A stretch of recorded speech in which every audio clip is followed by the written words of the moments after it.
bed for my sister, and he helped blow out the candles. Thursday, he just didn't really have the energy to talk anymore, but he was still there. He would smile, he would nod his head, we'd ask him questions. He had a haircut. Huh? He had a haircut. Yeah. Sister Mary came over and gave him a haircut, and he was a little, he's a little grumpy about some things, but most of it was people kept coming and kept talking to him, and that's how he would have wanted it, right? He had visitor after visitor and phone call after phone call into his ear with a speakerphone. We're sitting there. There's old friends he hadn't talked to in many, many years, and new friends, and yeah, it was amazing. And at the end, the phone calls stopped, the visitors stopped.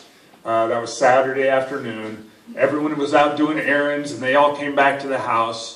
His breathing changed, and we all circled around him and held him and held each other. And we told him how much we loved him, and we told him what a great job he did and what a magnificent life he had, and that it's okay to let go. Yeah. And he took his last breath in our arms. And it was beautiful. So we were circled, and then within 3 minutes, someone said some John joke, and we all laughed. Right? So it was like that was the spirit of this thing. It wasn't this, big traumatic experience. It was like, let's help him transition, and it was an honor. It was awesome. Well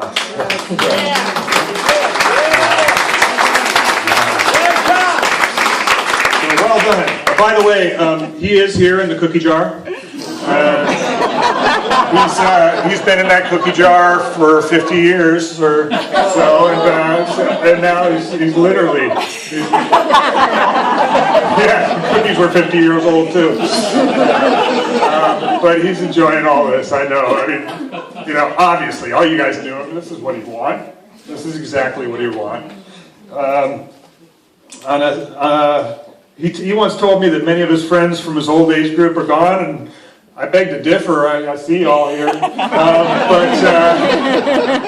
but he had such youthful energy and made friends with any age group. He was always surrounded by people who loved him. I mean, literally, there was always someone up there, and he was always playing gigs.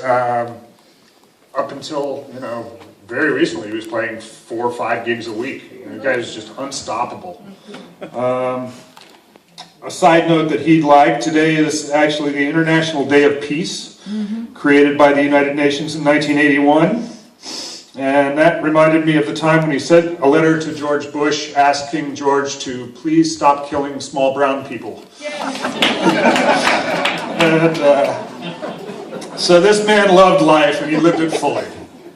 His enthusiasm was infectious and endearing. And people often don't know what to say to the family afterwards. My condolences, or I'm sorry for your loss, it's just I appreciate it, and it doesn't feel quite right for this space and this celebration or this passing. Sending you blessings is closer to the mark, but I think what he would have wanted us to say is, hot dog, what a life. So the rest of the family is going to come up, and a couple